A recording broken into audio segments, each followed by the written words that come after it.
তো দেখো আমি একটা এক্সাম্পল এখানে দেখাচ্ছি। প্রথমে দেখো এই জায়গাটায় আমাদের প্রথম ছবিটায় সেখানে আমাদের হাতলটা কিন্তু আমাদের স্টিলেরই তৈরি, ঠিক আছে, কিন্তু দ্বিতীয় ক্ষেত্রে কিন্তু আমাদের হাতলটা কাঠ দিয়ে তৈরি। এবার একটা জিনিস দেখো, আমি কি করছি, আমি এখানটায় আগুন জ্বালাচ্ছি, ঠিক আছে। যেই আমি আগুন জ্বালালাম তাহলে কি ধীরে ধীরে দেখো,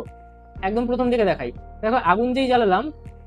আগুন জ্বালালে কি হবে, প্রথমে দেখো প্রথমে সব 10 ডিগ্রি করে আছে, এবার দেখো ধীরে ধীরে কিন্তু আমাদের এই ক্ষেত্রে আমাদের কি হচ্ছে, তাপমাত্রা বাড়ছে, এবং দেখো প্রথম যে আমাদের অণুগুলো রয়েছে প্রত্যেক ক্ষেত্রে তারা কিন্তু কম্পিত হচ্ছে, দেখো ধীরে ধীরে কিন্তু কম্পিত হচ্ছে। প্রথমে কি হবে, এই অণুগুলো নিজেদের জন্য কিছু তাপ নেবে যাতে এরা গরম হতে পারে, এরা সেই অণুগুলো কিছুটা তাপ নেবে এবং বাকিটা বিকিরিত করবে, তারপর ধীরে ধীরে কি সেই এনার্জিটা কিন্তু পাশে ট্রান্সফার করবে, তাহলে এইটা কাঁপছে, পাশেরটা আবার কাঁপিয়ে দিল, পাশেরটা কাঁপিয়ে দিল, এবার ধীরে ধীরে দেখো আমাদের তাপমাত্রা কিন্তু এরকম পাশে যাচ্ছে ধীরে ধীরে। কিন্তু এই ক্ষেত্রে দেখো আমাদের কিন্তু এইখানে কাঠের দিককার যে অণুগুলো আছে সেগুলো কিন্তু সহজে কাঁপতে পারছে না, ওর কিন্তু এই যেটুকু জায়গা ধাতু ওইটুকু জায়গায় বেশি কাঁপছে। কেন ওই জায়গাটা বেশি গরম দেখাচ্ছে, কারণ এর তো এইটুকু জায়গায় কাঁপতে পারছে, কিন্তু এর তো কি তাপটা আমাদের ধীরে ধীরে কি পরবর্তীকালেও চলে যাচ্ছে, তাহলে কিছুটা তাপ কিন্তু নিচ্ছে, নিয়ে কিন্তু বাকিটা ধীরে ধীরে কিন্তু পরের দিকে চলে যাচ্ছে, তাহলে কি হচ্ছে এই কিছুটা তাপ এই একদম মাথা থেকে লস্ট হচ্ছে, কারণ সে পিছনে দিয়ে দিচ্ছে, তাই কিন্তু এই জায়গাটা দেখো একটু কম গরম, এটা কিন্তু একটু বেশি গরম, কারণ এর মাথাটাই তো শুধুমাত্র তাপ পাচ্ছে, কাঠের কাছে তো পাঠাতে পারছে না সেরকম, ঠিক আছে। আচ্ছা, কাঠের তাহলে তাপ একটুখানি বাড়লো কেন, কারণ এর দেখো এর সামান্য হলেও তো এই যে অণুগুলো কি স্পন্দিত হচ্ছে বা কম্পিত হচ্ছে, কারণ কঠিন পদার্থ তো।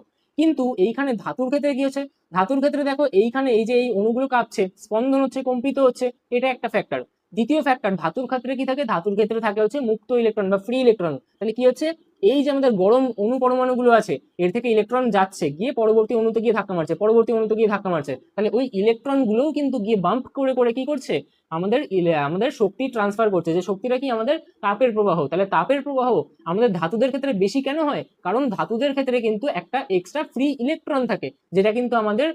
অন্য কোনোদের ক্ষেত্রে থাকে না। যেরকম আমি যদি কাচের কথা বলি, যে এমন একটা কাচ যে কাচের মধ্যে দিয়ে একটু হলেও তাপ প্রবাহিত হতে পারে, তার ক্ষেত্রে কিন্তু আমাদের কোনো মুক্ত ইলেকট্রন থাকবে না, তাই তাদের যে স্পন্দন আছে অণুগুলোর বা পরমাণুগুলোর, তাদের কম্পন, তার থেকে কিন্তু আমাদের খুব বেশি পরিমাণে কিন্তু তাপের প্রবাহ হতে পারে না, ঠিক আছে। তাহলে এইটা কিন্তু আমরা দেখতে পেলাম, বুঝতে পারলাম, ঠিক আছে।